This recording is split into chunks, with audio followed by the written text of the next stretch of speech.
نور في الظلمات أنسي في خلواتي يا سعدي وهنائي القرآن حياتي. نور ملأ القلب ففاض بحب كتاب الله أشرق دربي بالقرآن فشكرا يا رباه.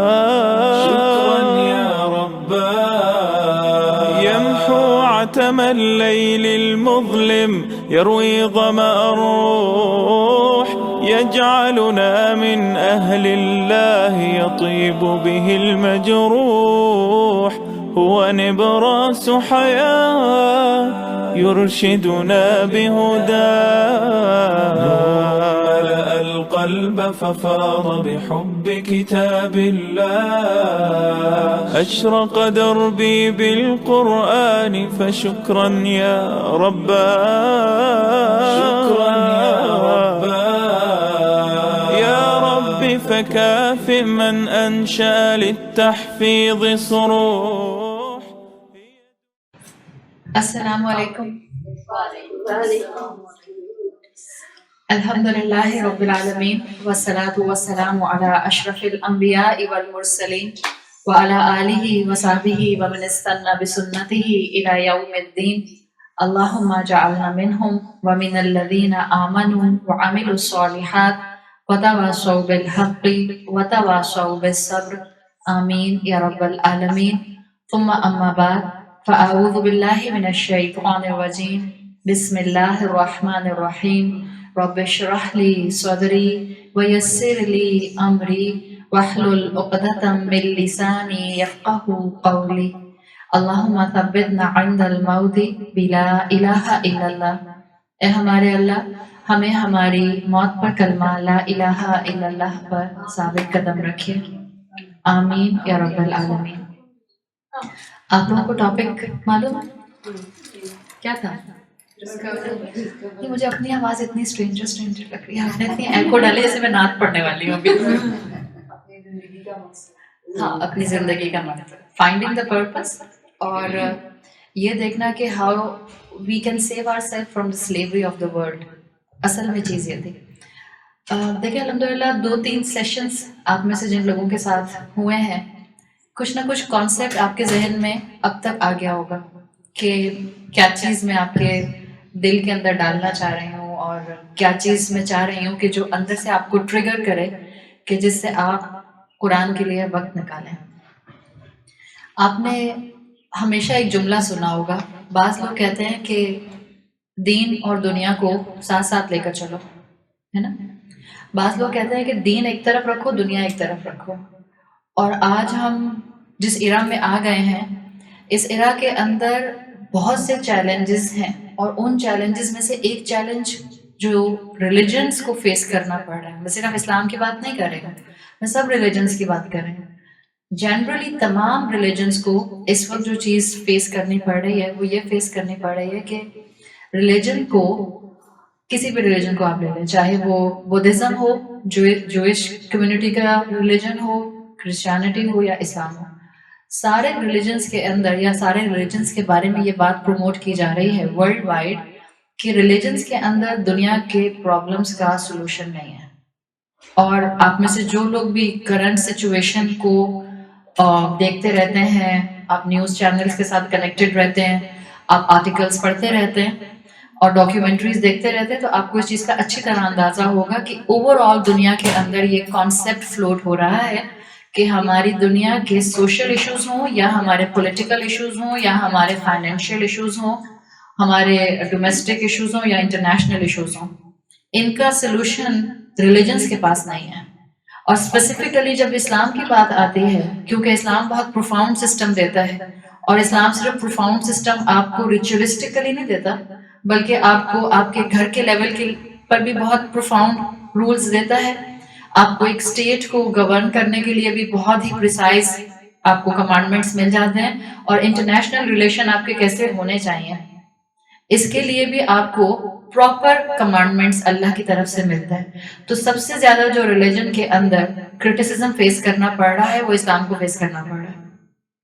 اور یہ بات اب بہت ووکلی کہی جاتی ہے کہ اسلام کے پاس دنیا کے پرابلمس کا سلوشن نہیں ہے.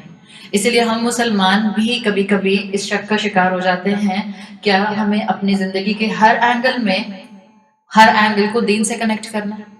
کبھی کبھی ہو سکتا ہے آپ کے ذہن میں سوال آتا ہو کہ کیا میری زندگی کا ہر ایسپیکٹ وہ اللہ سے کنیکٹڈ ہونا چاہیے یا نہیں ہونا چاہیے. اگر نہیں آیا تو اس معاشرے میں رہتے ہوئے, اس سوسائٹی میں رہتے ہوئے, اس ایرا میں رہتے ہوئے آ جائے گا. اور جو آپ کے ایٹ لیسٹ ینگ جنریشن ہے, جو آپ کی یوتھ ہے, اس کے ذہنوں میں ایسے سوال بہت آنے لگ گئے ہیں. اور جن ماؤں کے ٹین ایجر بچے ہوں گے وہ اکثر آبزرو کرتے ہوں گے کہ ان کے سوال اسی طرح کے ہوتے ہیں. یا ان کو دین میں ڈاؤٹ ہو رہا ہے, یا ان کو یہ لگتا ہے کہ ہر چیز کے اندر دین کیوں لے آتے ہیں. آپ جب ان کو کسی چیز سے روکتے ہیں تو بچوں کو آپ دین کا نام لے کر روکتے ہیں. تو بچے کا سوال اس وقت ہوتا ہے کہ آپ ہر چیز میں دین لے آتے ہیں, اور الٹیمیٹلی بچے کو دین سے نفرت ہونے لگ جاتی ہے.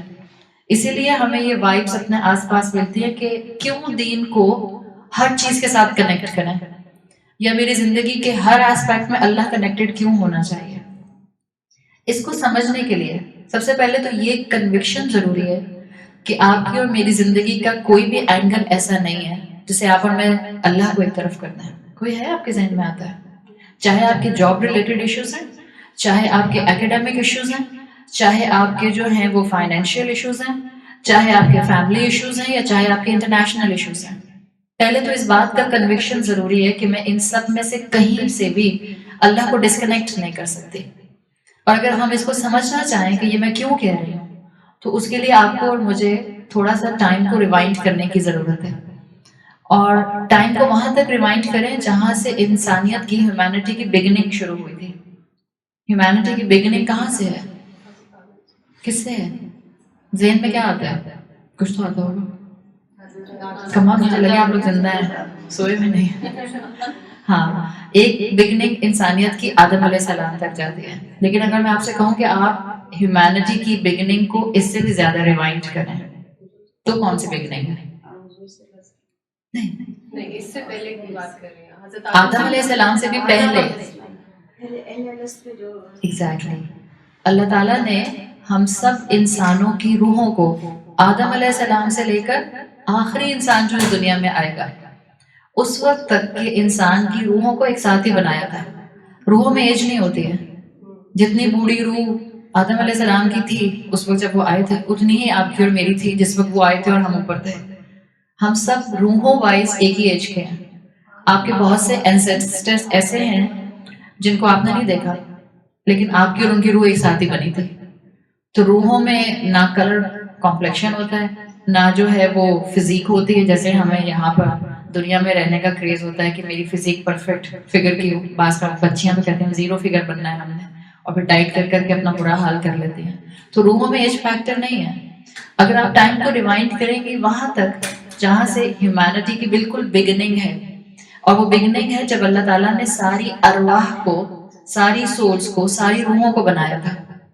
اور وہ جو ارواح کے بننے کا پروسیس تھا اس میں آپ کی اور میری اللہ سے ڈائریکٹ کمیونیکیشن ہوئی تھی, ڈائریکٹ کانورسیشن ہوئی ہے. نہ صرف ہم نے ڈائریکٹ اللہ کو سنا ہے, ہم نے ڈائریکٹ اللہ کو ریسپانس بھی کیا ہے. اور ہم سب جو اس وقت یہاں بیٹھے ہوئے ہم بھی اس گرینڈ گیدرنگ میں ایک ساتھ موجود ہیں. اللہ تعالیٰ نے وہاں پر سب روحوں سے پوچھا تھا, اور اللہ تعالیٰ نے اس کانورسیشن کی بہت ڈیٹیل نہیں بتائی ہے کہ اور کتنی بات ہوئی, لیکن ایک بہت چھوٹا سا مائنیوٹ سا ڈائلاگ آپ کو قرآن میں ملتا ہے, اور وہ سورہ آراف میں ملتا ہے کہ اللہ تعالیٰ نے انسانوں کی ارواح سے, روحوں سے پوچھا تھا, الستو بربکم, کیا میں تمہارا رب نہیں ہوں؟ تو ہم سب نے جواب دیا تھا اللہ تعالیٰ کو, اور ڈائریکٹ جواب دیا تھا قالوا بلا شاہدنا. کیوں نہیں اللہ تعالیٰ, ہم وٹنس ہیں کہ آپ ہمارے رب ہیں. اس کا مطلب کیا ہے؟ آپ نے اکثر ایک بات سنی ہے کہ آپ جس کی کمپنی میں رہتے ہیں اس کی کمپنی آپ کو امپیکٹ کرتی ہے.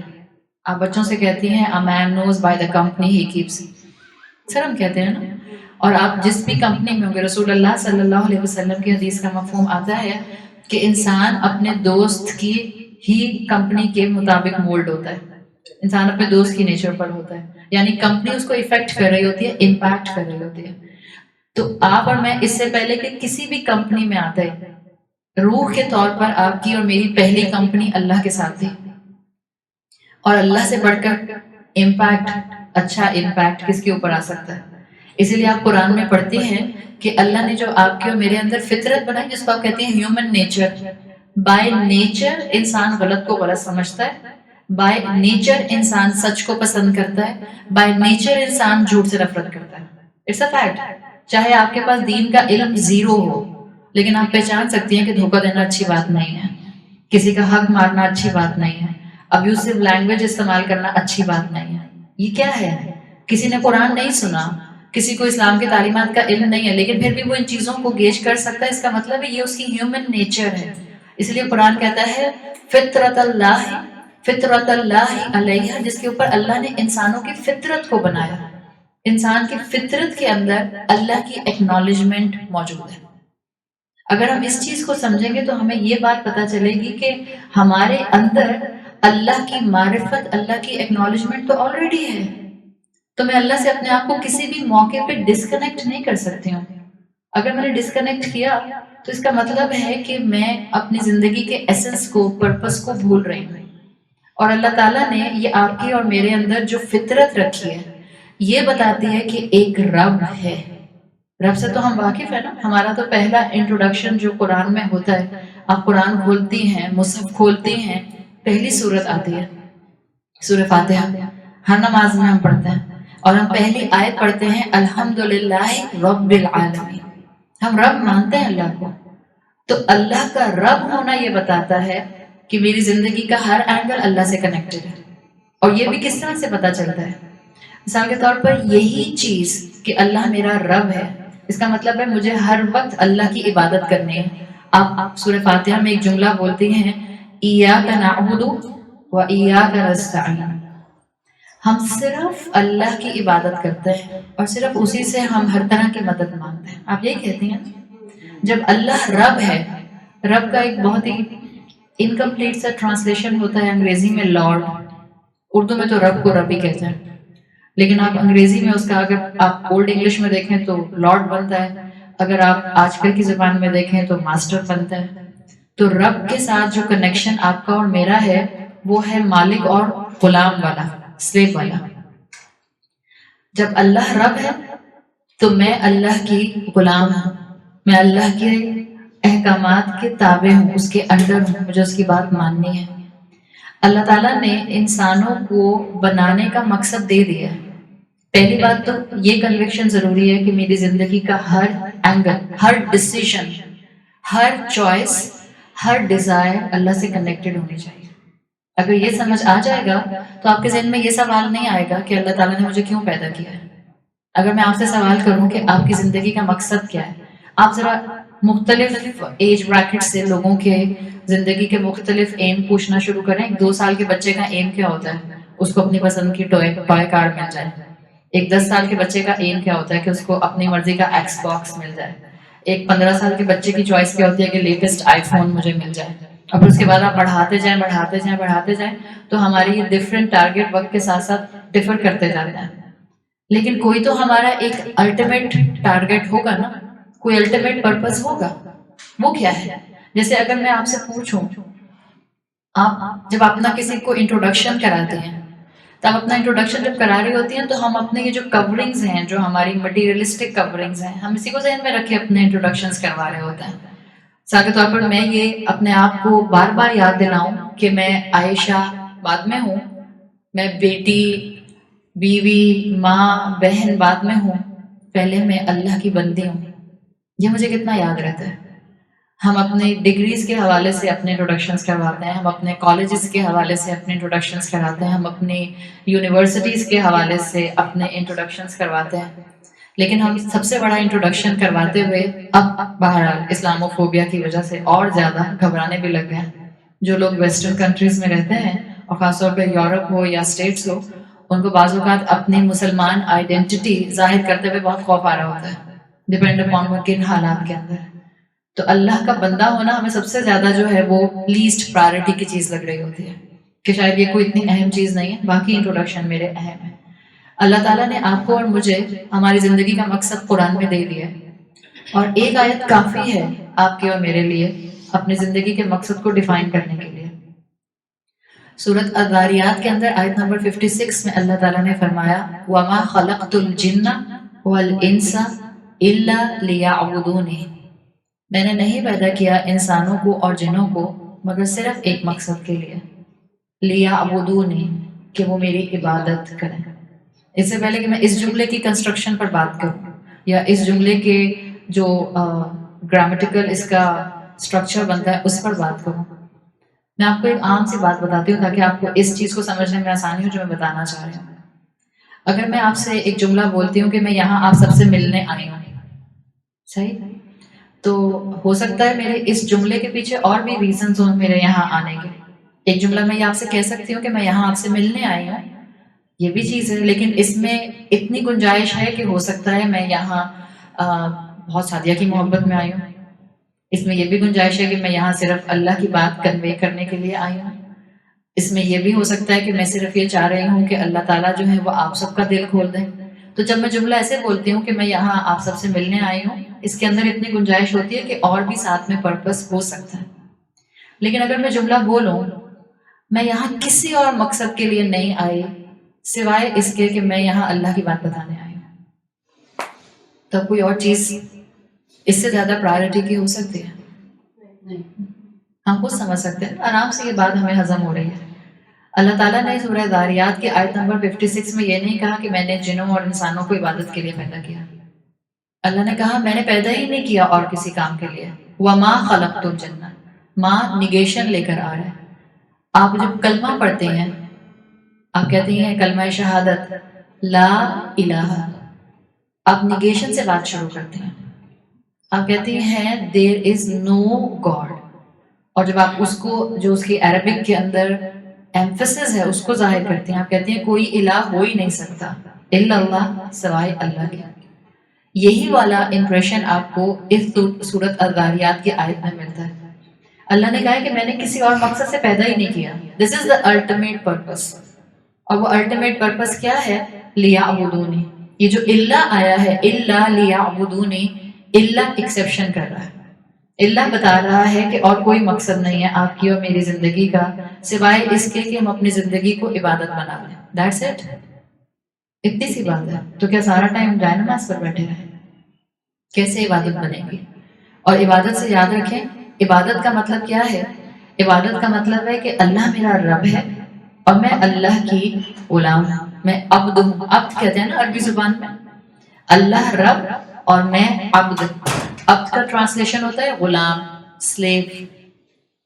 آپ کے ذہن میں سلیوری سے، ایک سلیو سے جو امیج آتا ہے ذہن میں وہ کیا آتا ہے؟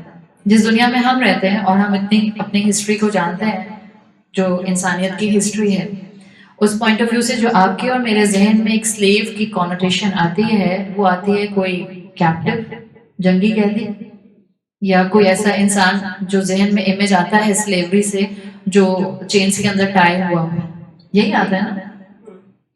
اسلام جس طرح کی سلیوری مجھے اور آپ کو اللہ کی اپنانے کا کہتا ہے، اسلام جیسا اللہ کا غلام بنانے کا کہتا ہے، وہ اس طرح کی سلیوری نہیں ہے جو آپ کو اور مجھے زنجیروں میں باندھ دے گی۔ لیکن کیونکہ ہمارے ذہن میں سلیوری کا کانسیپٹ وہی ہے کہ انسان جو ہے وہ اپنی خواہشات کو انجوائے نہیں کر سکتا، انسان جو ہے وہ دنیا کو انجوائے نہیں کر سکتا، انسان ڈپرائیوڈ ہو جاتا ہے۔ تو ہم یہ سمجھتے ہیں کہ اسلام کے اندر آنے والا انسان بھی ڈپرائیو ہو جائے گا دنیا سے، کیونکہ ہم سمجھتے ہیں کہ جیسی دنیا کی سلیوری ہے ویسے ہی اللہ اور بندے کی سلیوری بھی ہوگی۔ ایسا نہیں ہے، جو اسلام مجھے اور آپ کو اللہ کا غلام بناتا ہے یہ اتنا سپر ڈوپر کانسیپٹ ہے، اس کی ڈیپتھ کو وہی سمجھ سکتا ہے جو اپنے آپ کو پورے کا پورا اسلام میں لے آئے گا۔ اسلام نہیں کہتا مجھے اور آپ کو کہ کنارے کنارے اللہ کی عبادت کرو، اسلام کہتا ہے ادخلوا فی السلم کافہ، پورے کے پورے اسلام میں انٹر ہو جاؤ۔ اللہ نہ کرے کہ اس وقت باہر سڑک پر فائرنگ ہو رہی ہو، ٹھیک، اور آپ کا بیٹا گیٹ کھول کے دروازے میں درمیان میں کھڑا ہو جائے، تو کیا کریں گے آپ؟ باہر فائرنگ ہو رہی ہے اور آپ کا بیٹا جو ہے وہ 15 سال کا 10 سال کا وہ دیکھنے کے چکر میں جو ہے وہ اپنا چھوٹا گیٹ کھول کے کھڑا ہو جاتا ہے، تو آپ اس کو فوراً اندر گھسیٹیں گے، آپ کہیں گے کہ دروازہ بند کرو، تو اپنے آپ کو بھی نقصان پہنچاؤ گے اور اندر والوں کو بھی نقصان پہنچاؤ گے۔ وہ مسلمان جو کنارے کنارے پر عمل کرتا ہے جو اپنی زندگی کی ہر چیز کو اللہ سے کنیکٹ نہیں کرتا، تھوڑا کرتا ہے تھوڑا نہیں کرتا، تھوڑی دنیا تھوڑا دین، وہ اصل میں اپنا بھی نقصان کر رہا ہوتا ہے اور مسلمانوں کا اور اسلام کا بھی نقصان کر رہا ہوتا ہے. بالکل اسی مثال سے جیسے میں نے بھی آپ کو آپ کے بیٹے کی مثال دے دی. جب تک آپ اور میں اپنی زندگی کے ہر عمل کو اللہ سے کنیکٹ نہیں کریں گے، آپ اور میں نہ اپنا فائدہ کر رہے ہیں، نہ اسلام کا فائدہ کر رہے ہیں، اور نہ اپنی اولادوں کے لیے کوئی فائدہ مند چیز چھوڑ کر جا رہے ہیں.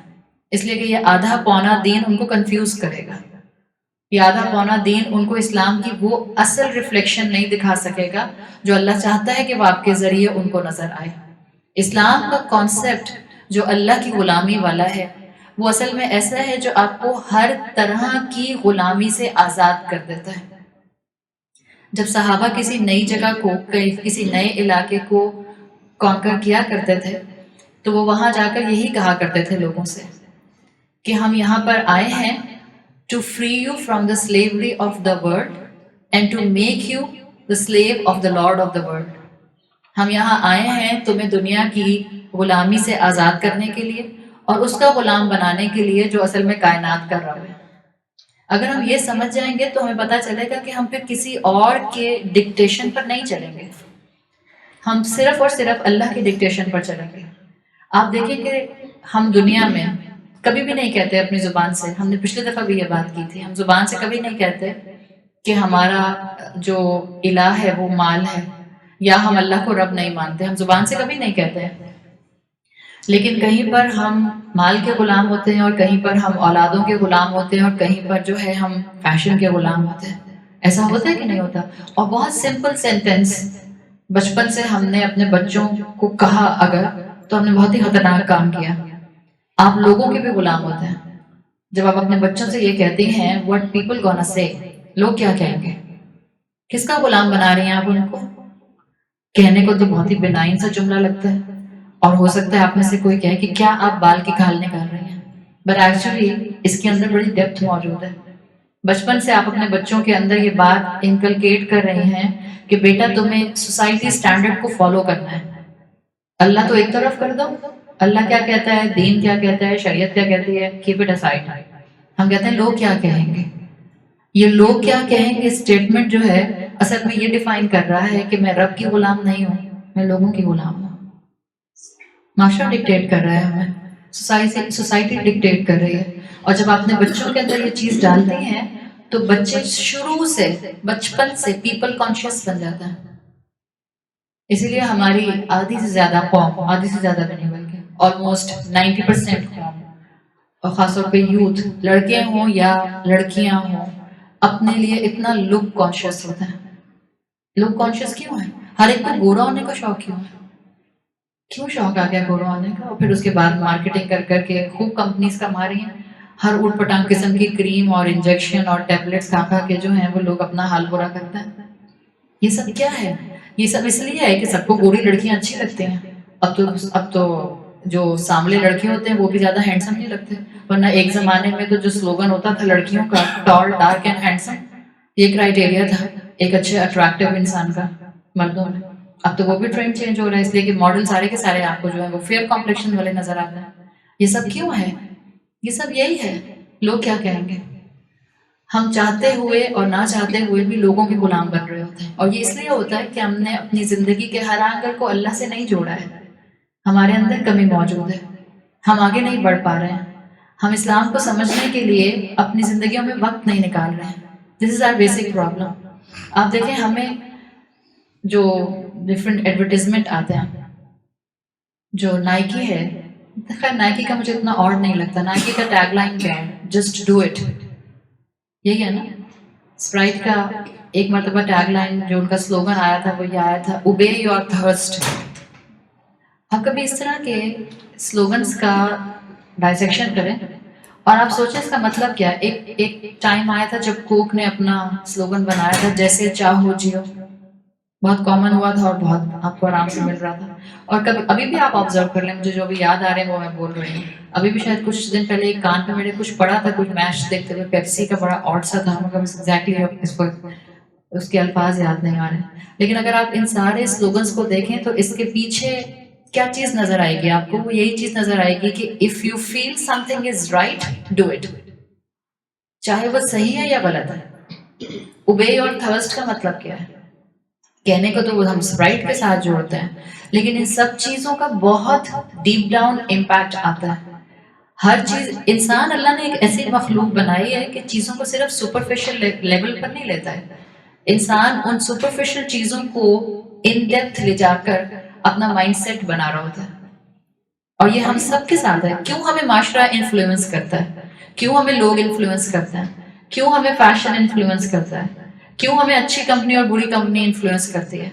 اس لیے کہ ہمارے اندر بینگ اے ہیومن بینگ یہ ٹینڈنسی ہے کہ ہم چیزوں کو ان کی سپرفیشل لیول پر صرف نہیں لیتے ہیں، ہم ان سے امپیکٹ لیتے ہیں، ہم ان سے وے آف تھنکنگ لیتے ہیں، ہم ان سے اپنا سوچ کا ایک پیٹرن ڈیزائن کر رہے ہوتے ہیں۔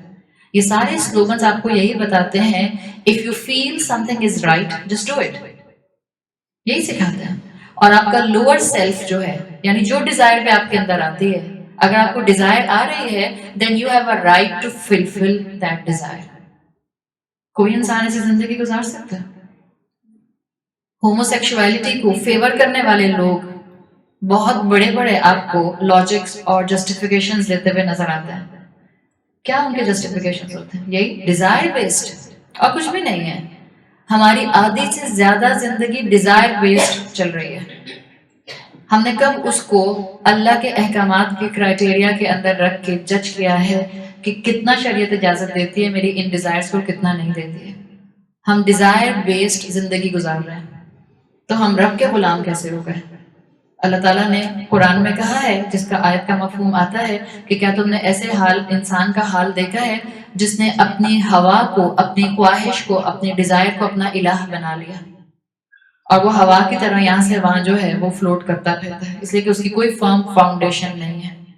جہاں اس کو معاشرہ لے کر جاتا ہے وہ ادھر ہی فلو کر جاتا ہے۔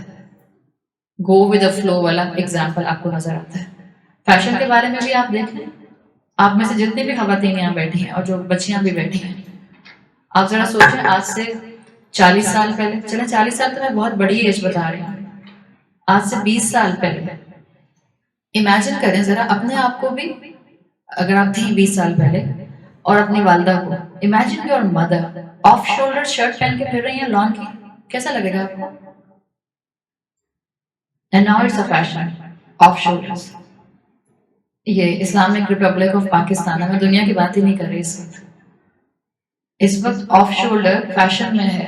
امیجن کریں اپنی اماں کو 20 سال پہلے پہن کر آتی کسی گیدرنگ میں، ایک سے ایک ماڈرن خاتون یہاں بیٹھی ہے۔ میں نے خود بھی بڑے بڑے فیشن کیے ہیں، مگر میں اپنے آپ کو یا اپنی ماں کو کبھی امیجن نہیں کر سکتی 20 سال پہلے کہ وہ آف شولڈر شرٹ پہن کر جو ہے وہ اپنی ایک فیملی گیدرنگ میں آ جائیں، مگر ہم پہن رہے ہیں۔ تو رب کا غلام تھوڑی ہیں ہم، تو فیشن کے غلام ہیں، اور فیشن ایک جیسا نہیں رہتا، فیشن بدلتا رہتا ہے۔ ہم انسانوں کے اندر کیوں رشتوں کے اندر، پرسنالٹیز کے اندر، معاملات نبھانے کے اندر کنسسٹنسی نہیں رہی ہے؟ اس لیے کہ جو رب کا غلام ہوگا اس میں کنسسٹنسی ہوگی، اس میں مستقل مزاجی ہوگی، اس میں اسٹیڈ فاسٹنس ہوگی، اس لیے کہ رب کے قوانین اسٹیڈ فاسٹ ہیں، فکسڈ ہیں۔ جب آپ نے اور میں نے فیشن کو اپنا رب بنا لیا اور الہ بنا لیا تو فیشن تو چینج ہوتا رہتا ہے۔ چلیں خواتین کی کیا بات کرنی، فیمنزم کا نعرہ لگانے والی بچیاں کہتی ہیں کہ آپ ہر وقت خواتین کی باتیں کرتی رہتی ہیں۔ مردوں کو سوچیں سر، یہ جو اب جینس کی شکل بن گئی ہے، مجھے اچھی طرح وہ ٹائم یاد ہے اپنی زندگی میں کہ جس وقت جینس پینٹس ہوتے تھے، اس وقت جینس لیگنگز بن چکی ہے۔ آپ پوچھیں کسی اپنے ہسبینڈ سے پوچھیں اگر وہ اسکنی جینس پہننے لگ گئے ہیں تو 10 سال پہلے آپ ان سے کہتی کہ یہ اسکنی جینس پہن لیں، وہ کہتے ہیں آر یو کریزی کہ میں اسکنی جینس پہن لوں، اس لیے کہ وہ اس وقت کا فیشن نہیں تھا، آج سب پہن رہے ہیں۔ اور آج ان کو آپ کچھ کہتی ہیں تو وہ کہتے ہیں کہ اٹس اے فیشن، سبھی پہنتے ہیں۔ تو یہ کیا ہے؟ کوئی بھی عقل مند انسان جس کے پاس تھوڑی سی بھی انٹلیکٹ ہے اور جو چیزوں کو آبزرو کر سکتا ہے، جو تھوڑا سا ریفلیکٹ کر سکتا ہے، اس کو یہ سمجھ آئے گا کہ ایکچولی میرے مزاج میں جو کنٹینیوٹی نہیں ہے، میرے مزاج میں جو مستقل مزاجی نہیں ہے، وہ اس لیے ہے کہ میں ہر چیز کو اپنا غلام، ہر چیز کی میں غلام بن جاتی ہوں سوائے رب کے غلام بننے کے۔ اور معاشرہ ہمیں ڈکٹیٹ کرتا ہے، فیشن ہمیں ڈکٹیٹ کرتا ہے۔ یہ وقت کے ساتھ ساتھ ہم نے اپنے اندر تبدیلیاں کر لی ہیں. تو اب اصل چیز جو سمجھنے کی اب یہ ہے کہ میری زندگی کا ہر اینگل اللہ سے جڑا ہوا ہے. فیشن کرنا ہے، جو فیشن شریعت سے کانٹراڈکٹ نہیں کرتا، گو اہیڈ، ڈو اٹ. اسلام اچھا پہننے کو منع نہیں کرتا، اسلام اچھا اوڑھنے کو منع نہیں کرتا، اسلام اچھا لگنے کو منع نہیں کرتا، but it should be within the boundary of شریعہ. اسلام کا مزاج یہ بالکل نہیں ہے کہ اگر آپ نے مثال کے طور پر حجاب پہننا شروع کر دیا ہے تب آپ کے ہر مرتبہ کسی خاتون کو یا تو بال نظر نہیں آئیں گے، یا نظر آئیں گے تو صرف سفید بھک گرے کلر کے نظر آئیں گے، صرف اس لیے کہ آپ نے ڈائی لگانا چھوڑ دیا. آپ کہتی ہیں کہ اب کیا کرنا، اب تو میں حجاب کرتی ہوں، تو میں کس کے لیے تیار ہوں. تو اس کا مطلب بھی کیا ہے؟ حجاب تو آپ نے اوڑھ لیا، آپ نے اپنے آپ کو رب کی غلامی میں دیا ہے کہ نہیں دیا ہے؟ آپ پہلے ڈائی لگاتی تھیں لوگوں کو دکھانے کے لیے، تب بھی اللہ نے نہیں کہا تھا کہ آپ اپنے آپ کو اس طرح دکھاتے پھریں. اب آپ ڈائی نہیں لگا رہے کیونکہ آپ نے لوگوں کو اپنا سر نہیں دکھانا، تو اللہ نے تو یہ بھی نہیں کہا. عورت، شادی شدہ عورت کس کے لیے سنگار کرتی ہے، کس کے لیے زینت اختیار؟ تو وہ بیچارہ مائنس ہی رہتا ہے ہمیشہ. جب نہیں کرتے تھے تو بھی مائنس، سبٹریکٹڈ، اور جب کرنا شروع کر دیا تب بھی سبٹریکٹڈ. تو ہماری پرائرٹیز آف ہیں. ایکچولی سمجھنے کی ضرورت ہے. اللہ نے پہننے اوڑھنے کو منع نہیں کیا، اچھا لگنے کو منع نہیں کیا. اللہ نے یہ کہا ہے کہ جو چیز شریعت سے کانٹراڈکٹ کرے اس کو نہیں اپناؤ. Otherwise everything is fine which is coming within the boundary of شریعہ. وہ سب کی اجازت ہے. تو جب آپ اور میں اس چیز کو سمجھ جائیں گے تو ہم اپنی زندگی کے ہر اینگل کو اللہ سے خود بخود جوڑیں گے. اب کبھی کبھی خیال یہ آتا ہے کہ پریکٹیکلی کیسے جوڑیں اللہ سے؟ کیا سارا دن اعتکاف میں بیٹھے رہیں، یا ہم سارا دن نماز پڑھتے رہیں، یا ہر دن روزہ رکھیں؟ اور آپ دیکھیں کہ اس طرح کے سوال صحابہ کو بھی آتے تھے. رسول اللہ صلی اللہ علیہ وسلم کے دور میں 3 صحابہ کا ذکر آتا ہے کہ جنہوں نے آپ کی بیوی سے، رسول اللہ صلی اللہ علیہ وسلم کی زوجہ سے، ان کی روٹین معلوم کی کہ آپ کیسے رات گزارتے ہیں، آپ کیسے دن گزارتے ہیں، آپ کس طرح عبادت کرتے ہیں. اس کے بعد جب انہوں نے وہ سن لیا تو ایک نے ڈیسائیڈ کیا کہ وہ زندگی میں کبھی نکاح نہیں کریں گے، اس لیے کہ پھر وہ نکاح کرنے سے جو ہے وہ دنیا کی مصروفیات الگ ہو جاتی ہیں اور ہمارا اللہ سے تعلق جو ہے وہ افیکٹ ہوتا ہے. تو ایک نے کہا میں زندگی میں کبھی نکاح نہیں کروں گا اور میں صرف اللہ کی عبادت کروں گا. ایک نے کہا کہ میں ساری رات عبادت کروں گا اور میں سوؤں گا نہیں، اس لیے کہ اللہ کے رسول تو اللہ کے رسول ہیں، وہ تو اللہ تو ان کی مغفرت کر دے گا، مجھے تو اور عبادت کرنی ہے. تو انہوں نے کہا میں پوری رات عبادت کروں گا. تیسرے نے کہا کہ میں سارے دن، ہر دن روزہ رکھوں گا اور کبھی روزہ نہیں چھوڑوں گا. رسول اللہ صلی اللہ علیہ وسلم کی نالج میں یہ بات آئی کہ 3 صحابہ نے اپنے اوپر اس طرح کی خود سے سینکشنز لگا لیے. تو آپ نے ان تینوں کو بلوایا اور ان تینوں سے یہ کہا جو آپ کی حدیث کا مفہوم آتا ہے کہ میں نے نکاح کیے ہیں اور میں اللہ کی عبادت بھی کرتا ہوں، میں روزہ رکھتا بھی ہوں اور نہیں بھی رکھتا، میں رات میں سوتا بھی ہوں اور پھر نہیں بھی سوتا، عبادت کرتا ہوں، اور تم سب سے زیادہ میں اللہ کے قریب ہوں، اللہ کا تقویٰ کرنے والا ہوں. یعنی اللہ کے رسول نے ان کو روک دیا اس طرح کا ایٹیٹیوڈ اپنانے کا. اسلام یہ نہیں کہتا کہ مونکس بن جائیں اور جنگلوں میں چلے جائیں اور نکاح نہ کریں اور دنیا کے معاملات نہ چلائیں. نہیں، آپ کو مجھے اسی دنیا میں رہنا ہے. آپ اور میں دنیا سے کٹ بھی نہیں سکتے. آپ اور میں اپنے بچوں کو گھروں میں بند کر کے نہیں رکھ سکتے. ہوم سکولنگ مائیں کراتی ہیں، بہت اچھی بات ہے، لیکن آپ کب تک ہوم سکولنگ کراتے رہیں گے؟ ایک لیول پر تو آپ نے ان کو یونیورسٹی میں بھیجنا ہے نا، تو ان کی تربیت کیجیے، ان کو تیار کیجیے. آپ جب تک سر پر رہیں گی، کیا جب تک وہ نیک رہے گا اور آپ سر سے ہٹیں گے تو وہ نیکی ختم ہو جائے گی اس کی؟ آپ اور میں یہ نہیں چاہتے. ہم چاہتے ہیں ہم اپنے پیچھے ایسی اولادیں چھوڑ کر جائیں تو ہمارے لیے صدقہ جاریہ بنے، جو ہمارے مرنے کے بعد ہمارے لیے دعائیں مغفرت کرنے کے لیے ہاتھ اٹھائیں، جو ہمارے اجر، ہم تک اجر پہنچانے کے لیے صدقہ کریں. ہم تو یہ چاہتے ہیں. تو اگر ہم یہ چاہتے ہیں تو ہمیں دنیا میں رہنا پڑے گا. دنیا کو چھوڑ کر نہیں ہم جا سکتے. یہ سب سے آسان ایٹیٹیوڈ ہے مونک بن جانا. آج آپ اور میں بھی جنگلوں میں جا کے رہنا شروع کر دیں، نہ رشتے نبھانے، نہ میکا نبھانا، نہ سسرال نبھانا، نہ نوکری کرنی، نہ بچوں کو پالنا، نہ ان کو اسکول بھیجنا، نہ ان کی تربیت کرنی. Easiest way to earn this life اور اجر کمانے کا. لیکن اسلام یہ نہیں کہتا. اسلام بیلنسڈ ریلیجن ہے. اسلام کہتا ہے آپ کو دنیا میں رہ کر دنیا کے ہر معاملے کو اللہ سے جوڑنا ہے اور آخرت کی تیاری کرنی ہے. دس از اسلام's ٹیگ لائن. اسی دنیا میں رہنا ہے. ایک اسکالر آتے ہیں امام الرازی ان کا نام آتا ہے. انہوں نے بہت اچھی انالوجی بتائی ہے کہ کس طرح سے آپ اس دنیا میں رہتے ہوئے اپنے آپ کو اللہ کے ساتھ جوڑ سکتے ہیں. اور جو انہوں نے پیرابل بیان کیا وہ کیا انہوں نے دریا کے اندر یا سمندر کے اندر بوٹ کا، کشتی کا. جیسے آپ سمندر میں کشتی کو دیکھتے ہیں، بوٹ کو دیکھتے ہیں، بوٹ اس وقت تک فلوٹ کرتی رہتی ہے جب تک کہ سمندر کا پانی اس کے اندر نہیں آ جاتا. Simple is that. The moment سمندر کا پانی اس کشتی کے اندر آئے گا، اب کشتی خود نہیں کنٹرول ہو سکتی، یا کشتی میں بیٹھا ہوا اس کو کنٹرول نہیں کر سکتا، سمندر اس کو کنٹرول کرتا ہے. وہ جہاں اس کو توڑنا چاہے گا سمندر توڑے گا، جہاں لے جانا چاہے گا وہ لے کر جائے گا. ٹائٹینک کیسے ٹوٹا تھا؟ few holes in a boat. simple. جب تک شپ یا کشتی سمندر میں چل رہی ہے وہ چلتی رہے گی، جب پانی اس کے اندر آئے گا اب وہ ڈوب جائے گی.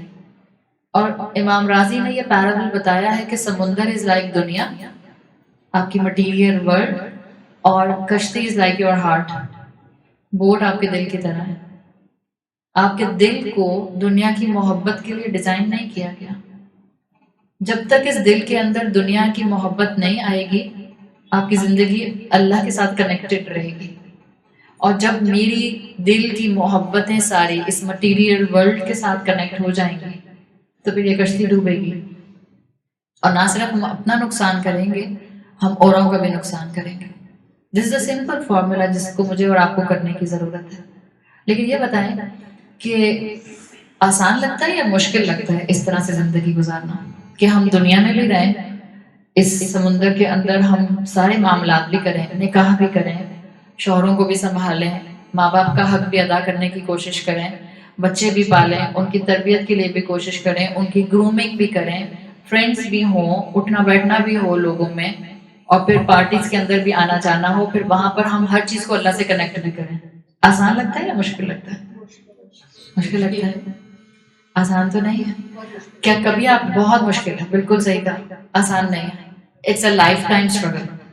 کوئی بھی نہیں یہ کہہ سکتا کہ ہم اسی ماحول میں رہیں اور اس کے بعد جیسے ہی اوور نائٹ ہمیں پتہ چلا کہ اللہ تعالیٰ نے کہا ہے کہ ہر چیز کو میرے ساتھ کنیکٹ کرنا ہے، اور میں صبح اٹھوں گی اور بس ہر چیز اللہ سے کنیکٹ ہوتی جائے گی، اور کوئی میرے لیے آزمائش نہیں آئے گی، کوئی ٹرائل نہیں آئے گی، کوئی امتحان نہیں ہوگا، کوئی رونا نہیں آئے گا، سب لوگ جو ہیں وہ مجھے فلی سپورٹ کریں گے. ایسا نہیں ہوتا. بعض اوقات اس کشتی میں ہولز ہو جاتے ہیں. بعض اوقات اولاد کی وجہ سے انسان ان کی ناجائز خواہشات ماننے کے لیے اللہ سے دور ہو جاتا ہے، اور سب سے زیادہ اولاد ہی کے لیے انسان جو ہے وہ اپنے آپ کو اللہ سے دور کرتا ہے یا اللہ کی نافرمانی میں انوالو ہوتا ہے. آپ دیکھیں جب ہی اولاد کو آزمائش کہا گیا ہے قرآن میں، اللہ نے کہا ہے کہ تمہاری اولاد میں تمہارے لیے آزمائش ہے. انسان خود اپنے آپ کو اپنی غلط ٹیمپٹیشن سے روک لیتا ہے، لیکن جب اولاد سامنے آتی ہے اور وہ ناجائز آپ سے توقعات رکھتی ہے کہ آپ اس کی بات مانیں گی، اور ماؤں کے دل جلدی میلٹ ہو جاتے ہیں. مائیں جلدی کہہ دیتے ہیں کہ اچھا بھائی ٹھیک ہے چلو کر لو. اولاد کی وجہ سے ہم اپنے آپ کو کیوں اللہ سے دور کریں؟ یہ تو ایک الگ کہانی ہے. اگر میں نے اس وقت شروع کر دی تو ایک ایشوز اور شروع ہو جائیں گے. لیکن سمجھنے کا مطلب کیا ہے کہ یہ آسان کام نہیں ہے کہ ہم اس دنیا میں بھی رہیں. بظاہر آسان یہ لگتا ہے کہ اپنی کشتی اس دنیا کے سمندر سے نکال کے ایک کونے میں کھڑی کر لیں اور بس پھر ہر چیز اللہ کے ساتھ جوڑنے کا دعویٰ کرتے رہیں، وربل دعویٰ، اور پھر آخرت میں پہنچ جائیں. نہیں، اس آخرت تک پہنچنے کے لیے مجھے دنیا کا سمندر کراس کرنا ہے، اور دنیا کے سمندر کو کراس کرنے کے لیے مجھے یہ سارے کام نبھانے ہیں.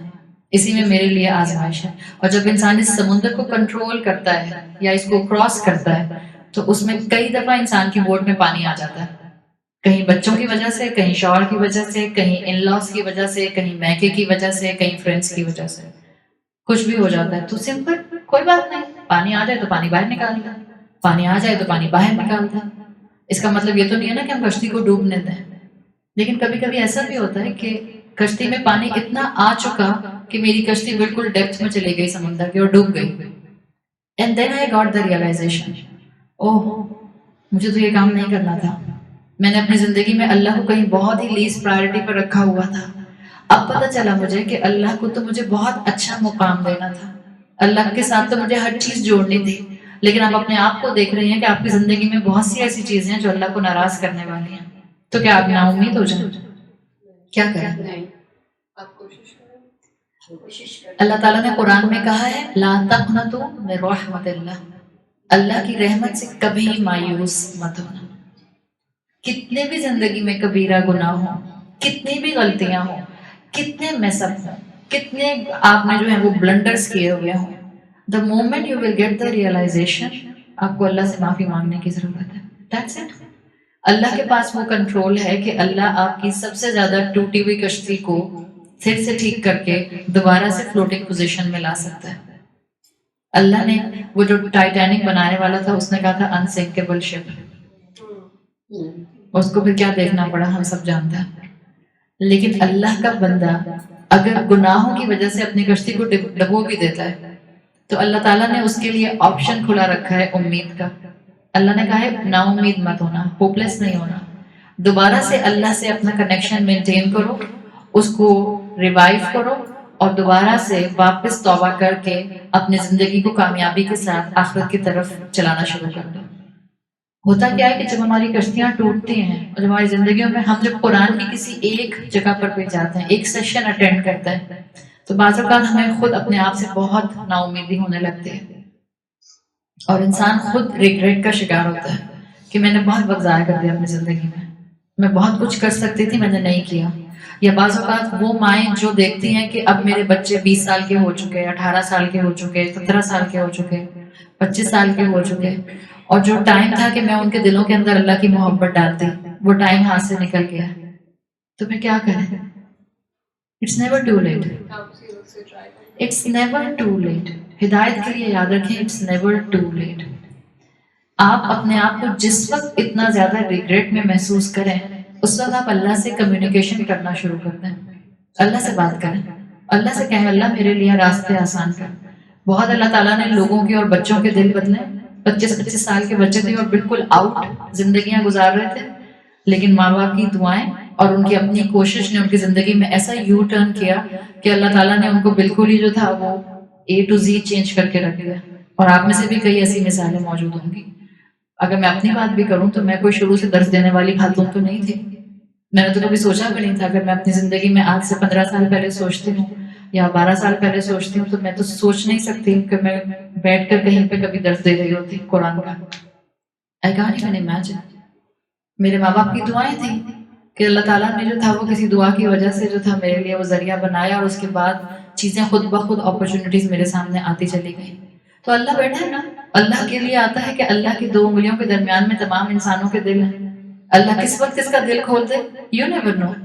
کبھی کسی سے نا امید نہ ہو، نہ اپنے آپ سے، نہ اپنی اولاد سے، نہ اپنے شوہروں سے، کسی سے نا امید نہ ہو. اللہ سب کچھ کر سکتا ہے، صرف اللہ میری اور آپ کی چاہ دیکھتا ہے کتنے ولنگ ہیں آپ اور میں. اللہ سب کچھ کر سکتا ہے. اللہ ٹیبل ٹرنز کر سکتا ہے. آج مسلمان کمزور ہیں تو کیا ہو گیا؟ کیا اللہ ٹیبل ٹرنز کرنے کی صلاحیت نہیں رکھتا؟ بالکل رکھتا ہے. آج میں اور آپ یہاں آ کے بیٹھے ہیں، کیا کریونگ ہے آپ کی اور میری؟ کیا ہم اپنے جسم کی طاقت پہ چل کے آئے ہیں؟ اللہ نہ چاہتا تو آپ اور میں یہاں نہیں آ سکتے تھے. اللہ کے نہ چاہنے پر تو انسان سانس بھی نہیں لے سکتا. تو یہ تو اللہ کے معاملے ہیں، اس کو اللہ پر چھوڑ دیں. اللہ آپ کی اور میری کوشش دیکھے گا. کتنی کوشش کی. میں نے پچھلی کلاس میں جو ہم نے پچھلا سیشن کیا تھا اس میں آپ کو وہ حدیث سنائی تھی جو اس وقت ہم مسلمانوں کی کمزوری کو کلیئرلی واضح کرتی ہے. رسول اللہ صلی اللہ علیہ وسلم نے ہم آج مسلمانوں کی اسٹیٹ کو 1450 سال پہلے بتا دیا تھا. آپ نے کہا تھا کہ ایک وقت آئے گا کہ مسلمانوں کے اوپر دشمن قومیں فیسٹ کریں گے. یاد ہے میں نے بتایا تھا؟ اور جس پر صحابہ نے سوال کیا تھا کہ یا رسول اللہ کیا ہم نمبر میں کم ہوں گے، تعداد میں کم ہوں گے؟ تو رسول اللہ نے کہا تھا نہیں، تم تعداد میں کم نہیں ہوگے، تم فروتھ آف اوشن کی طرح ہو جاؤ گے. تعداد بہت ہوگی، کثیر ہوگی، میجورٹی میں ہوں گے مسلمان. اس وقت دنیا کی آبادی 7.5 بلین ہے. Out of 7.5 billion almost 2 billion مسلمان ہیں. رسول اللہ نے کہا تھا تم بہت کثیر تعداد میں ہوگے لیکن تمہاری حیثیت بالکل فروتھ آف دی اوشن کی طرح ہو جائے گی، سمندر کے جھاگ کی طرح. اور سمندر کا جھاگ جو ہوتا ہے وہ کس کے سہارے پر ہوتا ہے؟ کس کے ساتھ کیسے چلتا ہے وہ موو کیسے کرتا ہے؟ لہروں کے اوپر، ویوز کے اوپر موو کرتا ہے. جہاں اس کو ویوز لے جاتی ہیں وہیں چلا جاتا ہے. اور رسول اللہ نے کہا تھا کہ تم مسلمان بالکل ایسے ہو جاؤ گے اور اللہ تمہارے دشمنوں کے دلوں سے تمہارا خوف نکال لے گا اور تمہارے دلوں میں یعنی مسلمانوں کے دلوں میں اللہ وہن ڈال دے گا. جس پر صحابہ نے پوچھا تھا کہ وہن کیا ہوتا ہے تو آپ نے کہا تھا حب الدنیا و کراہیت الموت، دنیا کی محبت. اور ہم سب مٹیریلسٹک ہو گئے ہیں. دنیا کی محبت اور موت کی کراہیت، ہم سب موت کو بھولے ہوئے ہیں اور دنیا کی محبت ہماری آنکھوں سے ہٹتی نہیں ہے. دنیا ہی نہیں ہٹتی کہ ہم آخرت کے اوپر کیا نظر ڈالیں گے، موت کی کیا تیاری کریں گے. دنیا ہمارے اللہ تعالیٰ نے جسم کے اندر دو چیزیں رکھی ہیں. میں انسان ہوں دو بیسس کے اوپر، دو کمپوننٹس کے اوپر. ایک میرا فزیکل بینگ ہے اور ایک میرا اسپرچل بینگ ہے. ان میں سے ایک لاسٹنگ ہے اور ایک پیرشنگ ہے. انسان کا ڈائلیما یہ ہے کہ انسان کی جو ڈیکمپوز ہونے والی باڈی ہے، جو ختم ہو جاتی ہے، انسان اسی کو سنوارتا رہتا ہے، اسی کو خوش کرنے کی فکر کرتا رہتا ہے، اسی کے پیچھے چلتا رہتا ہے. جبکہ آپ ذرا سا بھی سوچیں اور آپ اللہ کی بتائی ہوئی تعلیمات کی روشنی میں سوچیں تو میری اصل میں پرسنالٹی ہو ایم آئی، میں کون ہوں، اصل میں یہ میرے جسم کے ساتھ کنیکٹڈ ہی نہیں ہے. جب میں 2 سال کی تھی تو کیا میرا جسم تب بھی ایسا تھا؟ نہیں. جب میں 10 سال کی ہوئی تو الگ ہو گیا، مگر پھر بھی میں عائشہ تھی. جب میں 15 سال کی ہوئی تو تب بھی جسم الگ ہو گیا لیکن میں عائشہ تھی.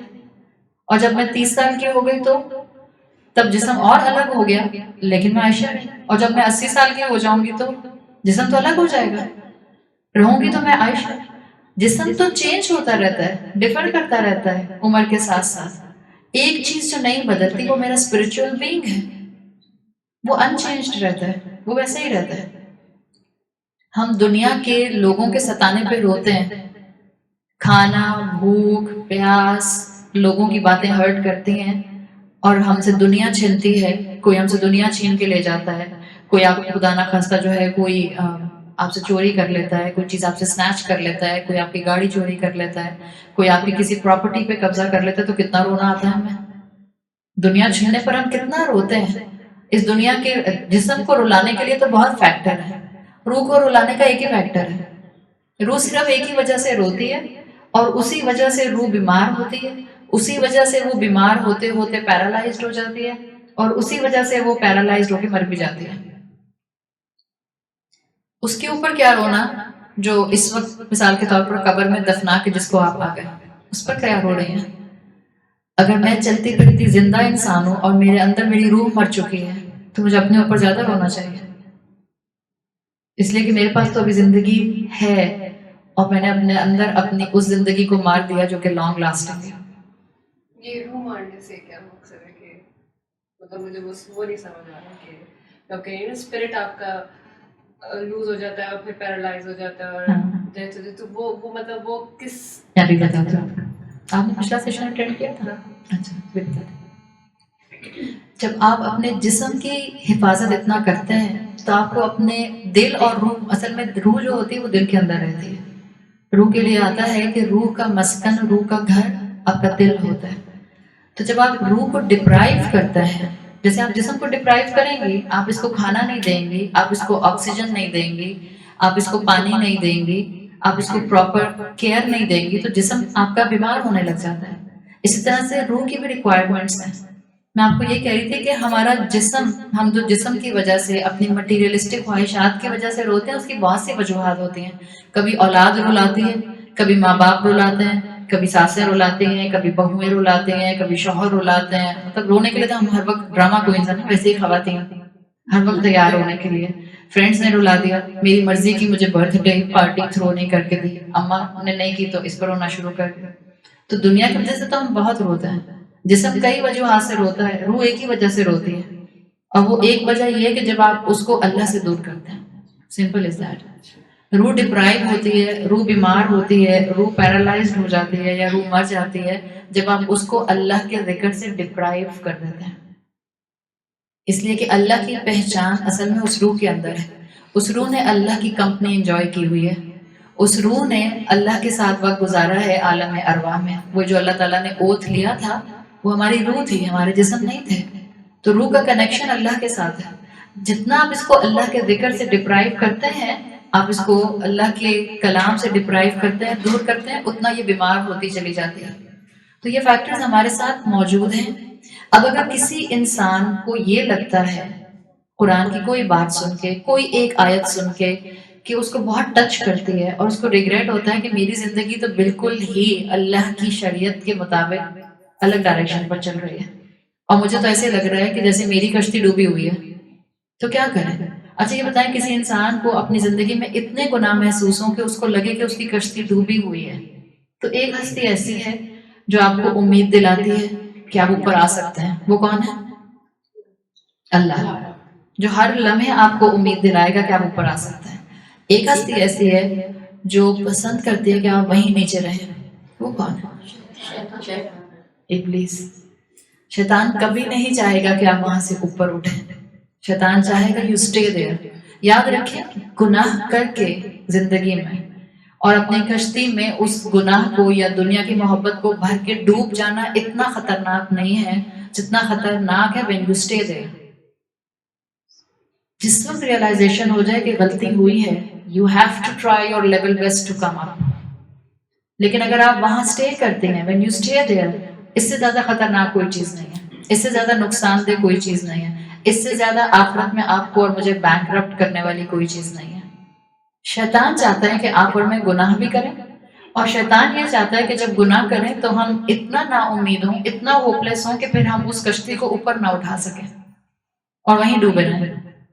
اور شیطان صرف ایسے لوگوں پر ٹرک اپنی نہیں استعمال کرتا کہ جو گناہ کر رہے ہوتے ہیں. شیطان ان پر بھی اپنی ٹرک استعمال کرتا ہے جو نیکیاں کر رہے ہوتے ہیں. کیا شیطان صرف گناہ گاروں کو ڈی ٹریک کرتا ہے؟ یا شیطان نیک لوگوں کو بھی، متقی لوگوں کو بھی، رائچیس لوگوں کو بھی، پائس لوگوں کو بھی ڈی ٹریک کر سکتا ہے. شیطان ہر طرح سے ڈی ٹریک کرتا ہے. جو ذرا سا بھی اپنی زندگی میں کوئی ایک نیکی کر رہا ہوتا ہے، مثال کے طور پر ہم نماز پڑھتے ہیں 5 وقت کی، یا ہم سر کور کرتے ہیں، یا ہم جھوٹ کبھی نہیں بولتے، ہم چھوٹی چھوٹی نیکیاں کر رہے ہوتے ہیں، شیطان آپ کو اور مجھے فارغ نہیں چھوڑ دیتا. شیطان آپ کو اور مجھے ان نیکیوں کی وجہ سے سیلف ڈسپشن کا شکار کرتا ہے. اور جو اس کی ٹرک ہوتی ہے ہر مرتبہ ڈیفرنٹ ہوتی ہے. جو ذرا سی بھی نیکی کر رہا ہوتا ہے اس کو کہتا ہے، اس کے اندر ایگو لانے کی کوشش کرتا ہے. اس سے کہتا ہے دیکھو تم کتنی اچھی ہو، اس کو دیکھو فلاں کو، یہ بھی نہیں نیکی کرتی، یہ بھی نیکی نہیں کرتی.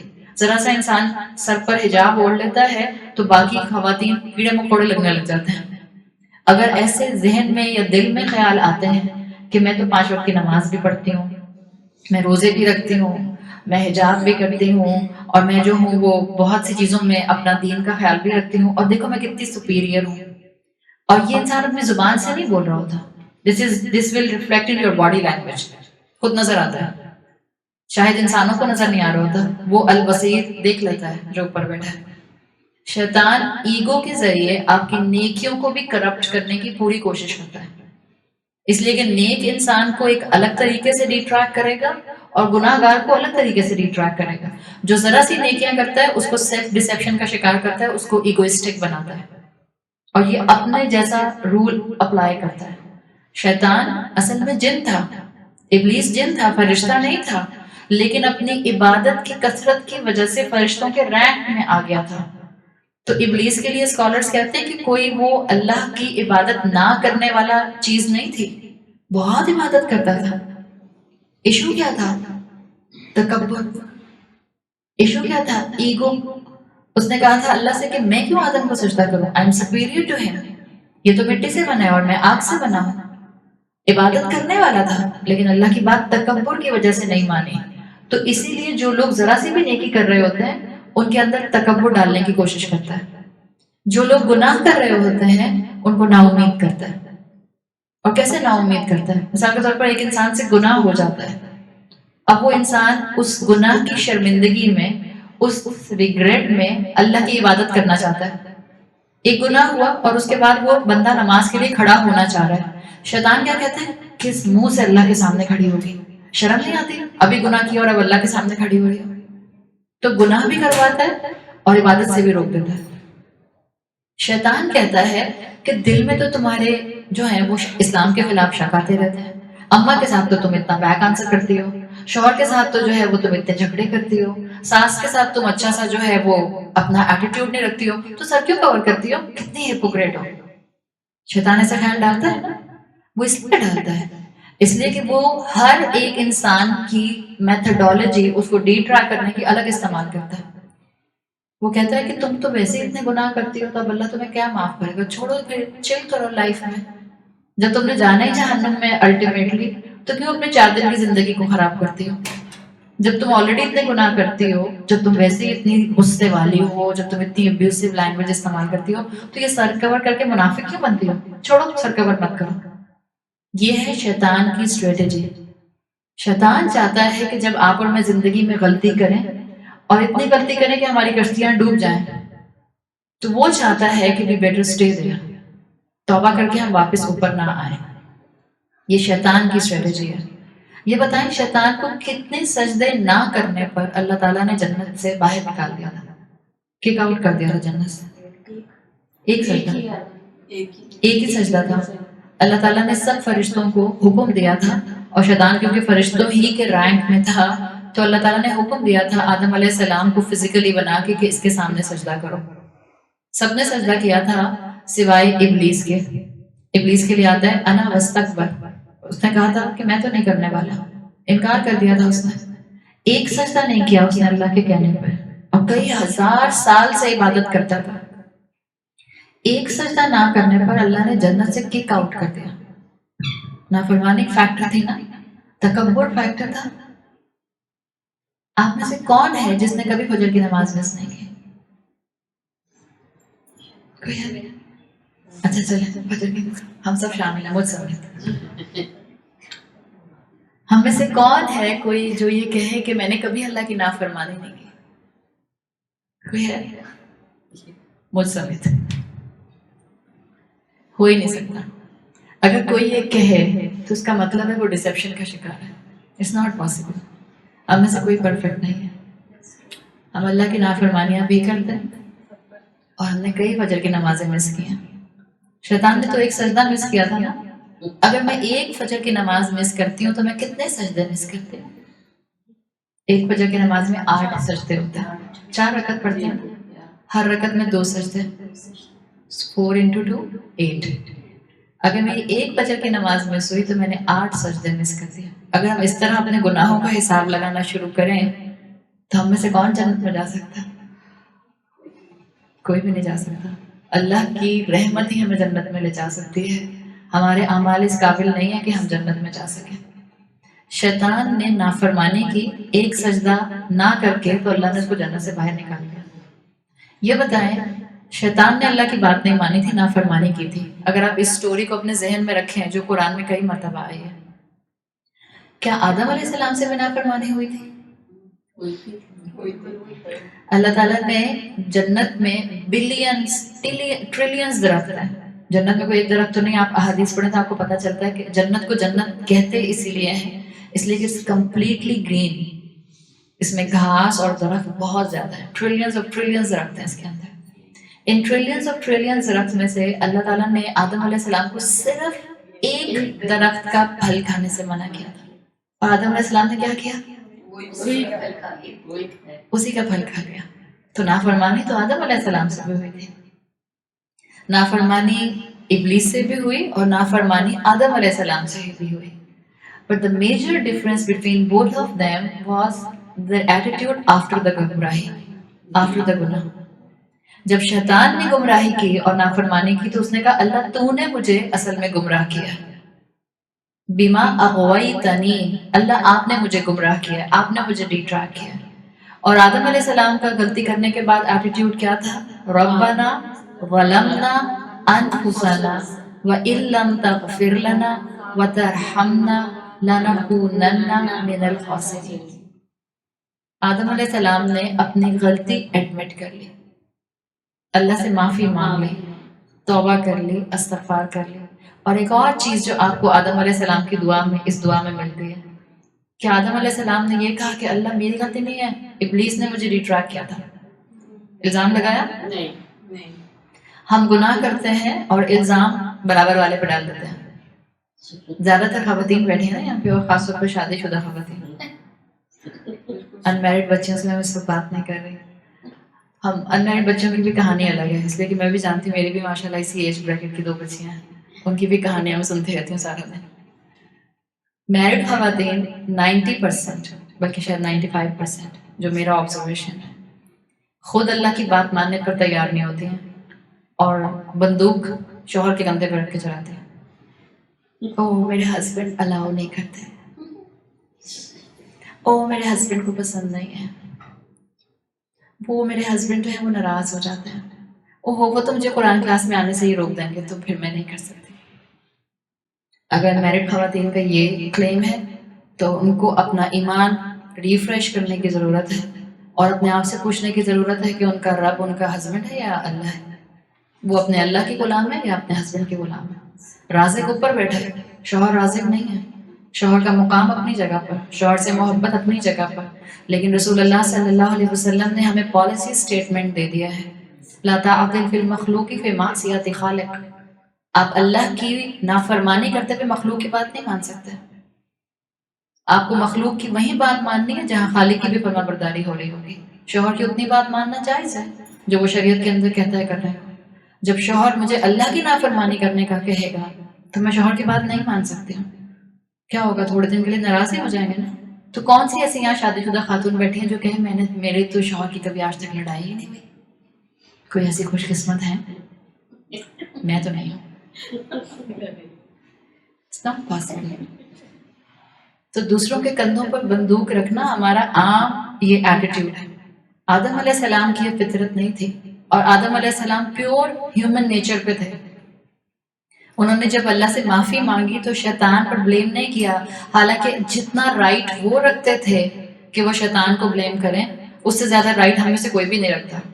اس لیے اسی نے ان کو دھوکہ دیا تھا، اسی نے ان کو بہکایا تھا. اصل میں وہی دھوکے باز تھا، لیکن آدم علیہ السلام نے اس کا نام نہیں لیا، آدم علیہ السلام نے اس کو مینشن نہیں کیا. یہ عین انسانیت تھی. جب میں اور آپ اللہ کی نافرمانی کریں اور غلطی کریں تو اپنی غلطی کو ایڈمٹ کریں.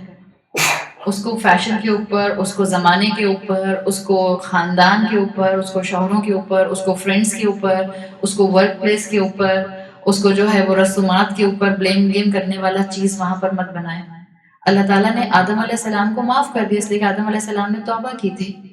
شیطان کو اللہ تعالیٰ نے نہیں معاف کیا اس لیے کہ اس کا ایٹیٹیوڈ ایسا تھا، تو اللہ نے اس کو بھی جنت سے بھی کک آؤٹ کیا اور اس کے بعد زمین پر امتحان کے طور پر آدم علیہ السلام کے ساتھ اتار دیا. تو یہ اصل میں سارا معاملہ ایٹیٹیوڈ کا ہے. آپ سے اور مجھ سے بھی غلطی ہو تو جسٹیفیکیشن غلطی کی کبھی مت دیں، کبھی مت دیں. اگر آپ دین کی کسی بیسک آبلیگیشن کو نہیں مانتے ہیں تو اس کو جسٹیفائی نہیں کریں کہ یہ 1450 سال پہلے اپلائی کرتا تھا، آج اپلائی نہیں کرتا. نہیں، آپ کہیں ہاں ٹھیک ہے دین کا حصہ ہے، میری کمزوری ہے میں نہیں عمل کر رہی، آپ میرے لیے دعا کریں، اللہ مجھے توفیق دے دے، اللہ میرے لیے آسان کر دے، اللہ مجھے اپنا فرما بردار بنا لے. جو کام نہیں کر رہے اور دین کا ایک اہم حکم ہے، کم سے کم اس کو جسٹیفائی نہ کریں، ورنہ آپ اور میں شیطان والے ایٹیٹیوڈ پہ کہیں نہ آ جائیں اور پھر وہ تکبر سے مجھے اور آپ کو کہیں آہستہ آہستہ آہستہ آہستہ مکمل اللہ سے دور نہ کر دے. تو اب جب ہم اتنی ساری باتیں سنتے ہیں تو ہمیں احساس ہوتا ہے کہ اچھا اب پریکٹیکلی پھر ہم کیا کریں کہ ہماری روحیں بیمار نہ ہوں. پریکٹیکلی ہم کیا کریں کہ ہماری روح اللہ سے کنیکٹڈ رہے. پریکٹیکلی میری روح کیسے اتنی مضبوط ہو کہ میں اپنی زندگی کے مقصد کو یاد رکھوں اور اپنے ہر کام میں، چاہے میں پڑھائی کر رہی ہوں، چاہے میں میرڈ ہوں، چاہے میں بچے سنبھال رہی ہوں، چاہے میں خاندان نبھا رہی ہوں، ہر کام کرتے ہوئے مجھے اللہ سے جڑنا یاد رہے. جیسے آپ اور میں اپنی صحت کی حفاظت کرتے ہیں، جیسے آپ کے اپنے فزیکل پرنسپل ہیں کہ آپ کو اپنی صحت کا خیال رکھنا ہوتا ہے، آپ کو اپنی فزیکل لائف مینٹین کرنے کے لیے کچھ فیکٹرز رکھنے ہوتے ہیں.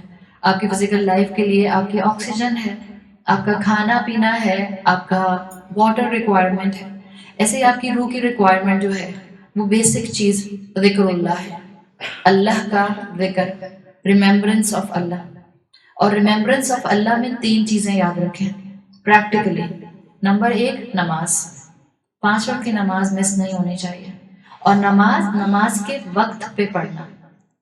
یہ نہیں کہ جب آنکھ کھلے گی 10 بجے کھلتی ہے صبح یا 9 بجے کھلتی ہے تب فجر پڑھ لوں گی. نہیں. نماز کے وقت پہ پڑھنا. ذکر اللہ میں پہلی چیز 5 وقت کی نماز کی پابندی، دوسری چیز قرآن. اور میں آپ سب سے ریکویسٹ کروں گی، میں اس کو انڈر ایسٹیمیٹ نہیں کر رہی ہوں کہ الحمدللہ آپ لوگ مہینے میں 1 مرتبہ یہاں آ کے بیٹھتی ہیں اور بہت خاموشی اور صبر کے ساتھ بغیر ریسٹلیس ہوئے 1 گھنٹے تک میری بات کو سنتی رہتی ہیں. الحمدللہ اللہ تعالیٰ انشاءاللہ اس کی برکت سے ہمیں اور اپنے کلام کے قریب کرے گا. اس کو میں انڈر ایسٹیمیٹ نہیں کر رہی. لیکن جب ہم کہتے ہیں کہ ہماری روح کی صحت کے لیے قرآن ضروری ہے، تو یہ مہینے میں 1 مرتبہ کا قرآن نہیں ہے. کیا آپ اپنا سارا کھانا مہینے کا ایک ہی دن میں کھا لیتے؟ اگر کوئی کہے کہ میں اپنے مہینے کا پورا کھانا ایک ساتھ کھا لیتی ہوں تاکہ پھر میں اپنی دنیا کے کام بہت ایفیشینٹلی کرتی ہوں، آپ اس کی شکل 6 منٹ تک دیکھتی رہیں گی کہ کس قسم کی گفتگو کر رہی ہیں. مگر ہم اپنے روح کے معاملے میں یہی کرتے ہیں نا. چلیں یہ تو خیر میں آپ کو بہت بڑی بات بکھیر رہی ہوں کہ آپ مہینے میں 1 مرتبہ قرآن کے سامنے آ کے بیٹھتے ہیں.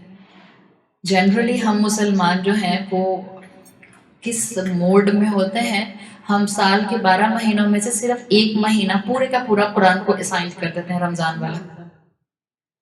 رمضان میں ہم نے قرآن سن لیا، باقی 11 مہینے ہم چل کریں گے، دنیا کے کام کریں گے. پھر اگلا رمضان آئے گا تو پھر ہم اللہ کے سامنے جو ہے وہ پریکٹسنگ مسلمان بن کے بیٹھ جائیں گے. میں اس کو انڈر ایسٹیمیٹ نہیں کر رہی ہوں. Something is better than nothing.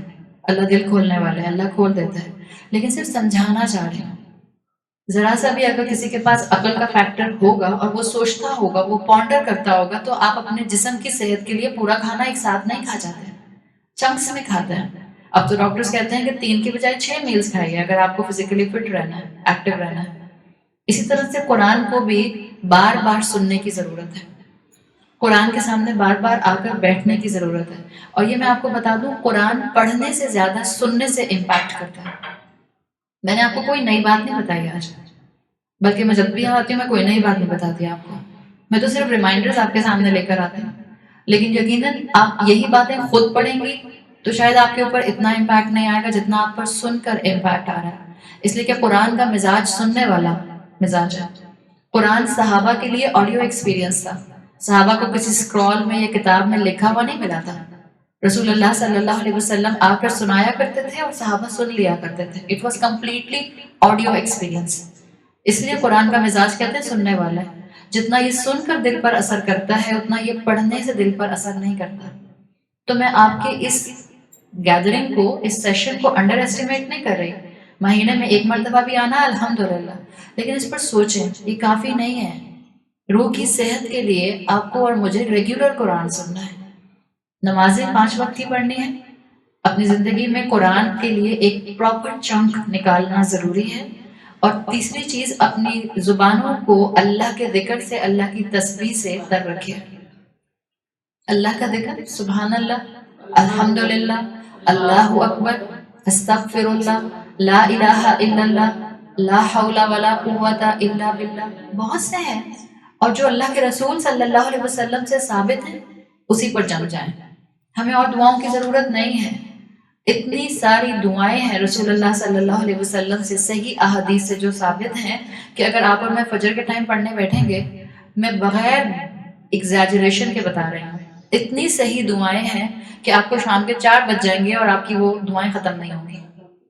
لیکن ہم اپنی نجات ڈھونڈتے ہیں ان چیزوں میں جن کا تعلق صحیح احادیث سے نہیں ہوتا. مثال کے طور پر مجھے نہیں پتا آپ لوگوں میں کتنا کامن ہے، لیکن بہت سی خواتین میں اور سب کانٹیننٹ کی خواتین میں بہت عام ہے درود تنجینہ، جس کو درود تنجینہ کہتے ہیں. اٹس ایکچولی ناٹ درود تنجینہ، اٹ از تنجینہ عربی زبان میں. ہم نے تو تنجینہ کر دیا اردو والوں نے. جب اللہ کے رسول صلی اللہ علیہ وسلم کے اذکار موجود ہیں صحیح احادیث سے، تو پھر ہم کیوں اپنی پناہ ان چیزوں میں ڈھونڈتے ہیں جس کا کوئی لنک وحی کے ساتھ کنیکٹڈ نہیں ہے. اپنی زندگی میں اللہ کے ذکر کو ریمائنڈ کرنے کے لیے، دوبارہ سے ریوائز کرنے کے لیے نماز کو تھامیے، قرآن کو اپنی زندگی کا حصہ بنائیے، اور اللہ کے رسول صلی اللہ علیہ وسلم کی بتائی ہوئی تسبیحات کو معمول بنا لیجیے. ہر فرض نماز کے بعد کم سے کم آپ کو پتہ چلتا ہے کہ 33 ٹائمز سبحان اللہ، 33 ٹائمز اللہ اکبر، 33 ٹائمز الحمدللہ. آپ یہ کہیں تو آپ دیکھیں پھر آپ کے وقت میں کتنی برکت ہوتی ہے. یہ سب اذکار ہیں، اپنے اس کو ریگولر روٹین کا حصہ بنائیے.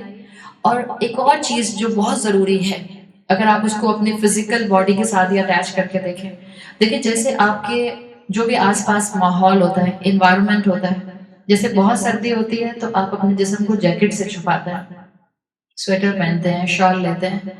بہت گرمی ہوتی ہے تو آپ اپنے جسم کو آرام دینے کے لیے ایئر کنڈیشن میں آ کے بیٹھ جاتے ہیں. کیا آپ کی روح بھی ٹھنڈک محسوس کرتی ہے اے سی کی؟ ہاں، وہ اے سی میں بیٹھ کے لگتا ہے صحیح ہے کہ شاید روح تک ٹھنڈک پہنچ گئی، لیکن وہ روح تک نہیں جاتی. روح ان چیزوں سے بہت بلند ہے. روح کو ان چیزوں کی ضرورت نہیں ہے. وہ آپ کی جسمانی ٹھنڈک ہوتی ہے جو آپ محسوس کر رہی ہوتی ہیں. تب اپنے جسم کو پروٹیکٹ کرتے ہیں اس کے ویدر کی ایکسٹریم چیزوں سے، کنڈیشن سے. اسی طرح آپ کے اپنے دل کو بھی پروٹیکٹ کرنا ہوتا ہے. اور آپ کے دل کے پروٹیکشن کے لیے جو دروازے اور کھڑکیاں ہیں وہ آپ کی 2 آنکھیں، 2 کان اور 1 زبان ہے. یہ وہ آؤٹ لیٹس ہیں جن کا ڈائریکٹ امپیکٹ آپ کے دل پر ہوتا ہے. آپ اپنی ان آنکھوں سے کیا دیکھتے ہیں، it will direct impact your heart. آپ اپنے ان کانوں سے کیا سنتے ہیں، it will direct impact your heart. آپ اپنی زبان سے کیا بولتے ہیں، it will actually direct impact your heart. آپ خود دیکھیں کہ آپ نے ان دروازے اور کھڑکیوں پر کون سے گارڈز بٹھائے ہوئے ہیں. میں ہر چیز سنتی ہوں، میں قرآن بھی سنتی ہوں اور میوزک بھی سنتی ہوں. میں ہر چیز دیکھتی ہوں. میں قرآن کی کلاس میں جا کے جو ہے وہ سورہ رحمان پر پریزنٹیشن بھی دیکھتی ہوں، اور سینما ہال میں جا کے میں لیٹسٹ مووی بالی ووڈ کی، ہالی ووڈ کی سب دیکھتی ہوں. میں تسبیحات بھی بہت پڑھتی ہوں، اور اس کے بعد پھر میں غیبت بھی بہت کرتی ہوں. These are points to think. It's food for thought for every one of us. مجھے سے زیادہ کچھ بھی نہیں بتانا. یہ آپ کے دل کے دروازے اور کھڑکیاں ہیں، ان کی خود حفاظت کیجیے. ان کو بند کرنا آپ کے ہاتھ میں، میرے ہاتھ میں نہیں ہے. میں اپنے دل کے دروازے کھڑکیاں بند کر سکتی ہوں، ان پر پہرے بٹھا سکتی ہوں، ان پر گارڈز بٹھا سکتی ہوں، آپ کے دل پر نہیں. It's all about internal realization. It's all about internal awakening. کتنا مجھے اللہ یاد رہتا ہے. مشکل ہوتا ہے، ناممکن نہیں ہے. پاؤں پھسلے گا، کوئی بات نہیں. اللہ نے توبہ کا دروازہ کھلا رکھا ہے. تو اللہ سے دعا کریں کہ اللہ تعالیٰ مجھے اور آپ کو اپنے دل کی گہرائیوں کے ساتھ اپنی زندگی کے ہر معاملے کو اللہ سے کنیکٹ کرنے والا بنا دے. اللہ تعالیٰ ہمارے وقت میں اتنی برکت دے کہ ہم اپنی زندگیوں کے اندر قرآن کے لیے بھی تھوڑا سا وقت نکال سکیں. اللہ ہمیں اپنی زندگی گزارنے کے صحیح ڈائمینشنز دکھا دے. نہ صرف ہم اپنی زندگی کو بینیفیشل بنائیں اپنی آخرت کو اچھا کرنے کے لیے، بلکہ ہم آنے والی پروجنیز کے لیے بھی ایک اچھی مسلمان کی اگزامپل چھوڑ کر جائیں. اللہ ہم سب کو پریکٹسنگ مسلمان بنائے اور ہمیں ایمان کا کنوکشن عطا فرمائے. بارک اللہ لی ولکم فی القرآن الحکیم ونفعنی وإیاکم بآیاتہ وذکر الحکیم. سبحانک اللہم وبحمدک نشہد ان لا الہ الا انت نستغفرک ونتوب الیک. السلام علیکم ورحمۃ اللہ وبرکاتہ.